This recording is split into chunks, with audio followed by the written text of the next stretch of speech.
Lung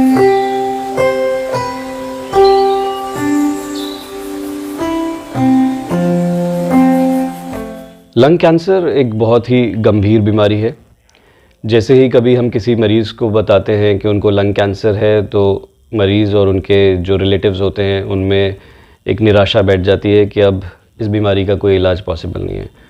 but मैं ये बताना चाहूँगा कि लंग कैंसर का ट्रीटमेंट बहुत ही अच्छा अवेलेबल है, प्रोवाइडेड हम लंग कैंसर को एक अर्ली स्टेज में पकड़ सकें। नवंबर पूरी दुनिया में लंग कैंसर अवेयरनेस मंथ के नाम से जाना जाता है। इसमें दुनिया भर में डिफरेंट एक्टिविटीज़ होती हैं जिसका जो एक गोल होता है, ये होता है कि लंग कैंसर के बारे में अवेयरनेस क्रिएट की जाए, लोगों को बताया जाए कि लंग कैंसर के क्या लक्षण होते हैं, लंग कैंसर अगर डिटेक्ट हो जाए तो क्या ट्रीटमेंट अवेलेबल है और उसके क्या आउटकम्स होते हैं। तो लंग कैंसर लंग टिश्यू के अंदर होने वाला कैंसर होता है।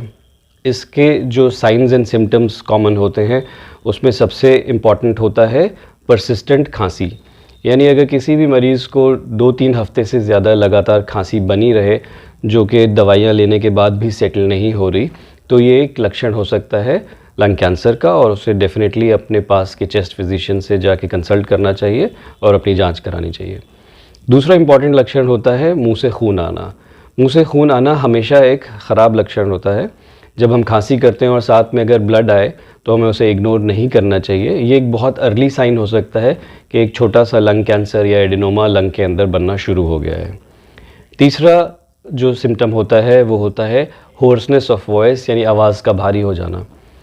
जब लंग कैंसर हमारी आवाज़ निकालने वाली जो नर्व होती है उसके आसपास कहीं ग्रो कर रहा होता है और जब उस पर प्रेशर डालता है तो अक्सर एकदम से मरीज़ों की आवाज़ बदल जाती है। आपकी आवाज़ नॉर्मल से भारी की तरफ जाने लगती है और ये एक सिम्टम है जिसको इग्नोर नहीं करना चाहिए और हमें सलाह लेनी चाहिए। इसके अलावा वेट लॉस होना बिना किसी रीज़न के, अगर आप डाइटिंग कर रहे हैं और एक्सरसाइज कर रहे हो तो वेट लॉस हो रहा है तो वो समझ में आता है, बट अगर बिना किसी रीज़न के आपका वेट लॉस होना शुरू हो जाता है तो इंडिकेट करता है कि बॉडी में कुछ गड़बड़ी चल रही है। अक्सर ये गड़बड़ी देखी गई है डिफरेंट कैंसर्स में होती है, और लंग कैंसर क्योंकि इंडिया में और दुनिया में कैंसर्स का ऑलमोस्ट नंबर 1 कॉज है, तो हमें हमेशा इसको अपने दिमाग में रखना चाहिए और अनएक्सपेक्टेड वेट लॉस को निगलेक्ट नहीं करना चाहिए। इसके अलावा सिवियर बैक पेन होना, सिवियर चेस्ट पेन होना या भूख ना लगना, ये भी कई बार लक्षण होते हैं अंडरलाइंग डिजीज़ के। ऐसे कोई भी सिम्टम्स आते हैं तो एक बेसिक चेस्ट एक्सरे से डॉक्टर को एक रफ आइडिया लग सकता है कि चेस्ट में कुछ गड़बड़ी चल रही है या नहीं चल रही है।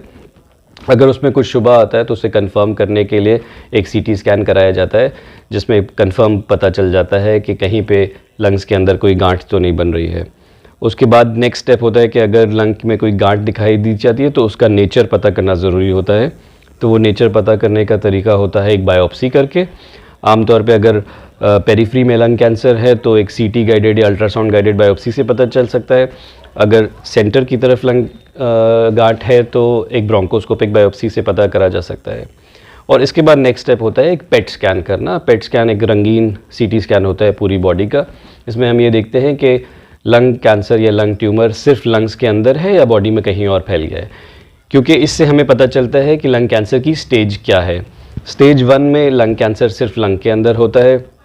स्टेज 2 में लंग कैंसर लंग के बाहर जो लिम्फ नोड्स होते हैं, रीजनल लिम्फ नोड्स, उनमें जाता है। स्टेज 3 में दूसरे लंग में या एक लंग के अंदर मल्टीपल नोड्यूल्स या लंग के आसपास के स्ट्रक्चर्स में ट्यूमर घुसने लगता है। और स्टेज 4 का मतलब होता है कि कैंसर लंग से निकल के डिफरेंट बॉडी पार्ट्स में जा चुका है, जैसे कि बोन, लिवर, एड्रिनल्स या ब्रेन। स्टेज 1 और स्टेज 2 जो लंग कैंसर होता है उसका कंप्लीट इलाज सर्जरी के द्वारा किया जा सकता है। सर्जरी में लंग में जिस भी जगह पे कैंसर होता है उसको सर्जरी के ज़रिए निकाल सकते हैं। ये सर्जरी अब ज़रूरी नहीं है कि बड़ा चीरा लगा के की जाए, इसको हम दूरबीन के द्वारा भी कर सकते हैं, जिसको हम वीडियो असिस्टेड थोरैकोस्कोपिक सर्जरी या रोबोटिक सर्जरी के ज़रिए कर सकते हैं। स्टेज 3 के बहुत ही अर्ली केसेस एक सबसेट ऑफ पेशेंट्स में सर्जरी की जा सकती है। Otherwise majority of patients stage 3 और स्टेज 4 के कीमोथेरेपी की तरफ ही जाते हैं। आजकल एक नई फॉर्म ऑफ थेरेपी जो अवेलेबल है उसको हम बोलते हैं टारगेटेड थेरेपी। जब भी लंग कैंसर के बारे में पता चलता है तो हम उसमें कुछ जीन म्यूटेशंस को चेक करते हैं, जैसे EGFR, ALK, ROS, और अगर इनमें से कोई म्यूटेशन पॉजिटिव आती है तो उससे जुड़ी हुई एक टारगेटेड थेरेपी दे सकते हैं, जिसमें कई बार टैबलेट फॉर्म से ट्रीटमेंट हो जाता है और हॉस्पिटल में भर्ती होकर कीमोथेरेपी नहीं लेनी पड़ती। तो टारगेटेड थेरेपी एक बहुत प्रॉमिसिंग एरिना है लंग कैंसर के ट्रीटमेंट में। इसके अलावा इम्यूनोथेरेपी भी एक नई मोडालिटी है लंग कैंसर के पेशेंट्स को ट्रीट करने के लिए। तो मैं ये कहना चाहूँगा कि लंग कैंसर का जो डायग्नोसिस है वो एक मौत का फरमान नहीं है, और अगर हम इसको टाइमली डिटेक्ट कर सकते हैं तो लंग कैंसर से पेशेंट को कम्प्लीटली क्योर कर सकते हैं। जिस भी स्टेज में लंग कैंसर डिटेक्ट हो उसका मुकम्मल इलाज लेना बहुत ज़्यादा ज़रूरी है।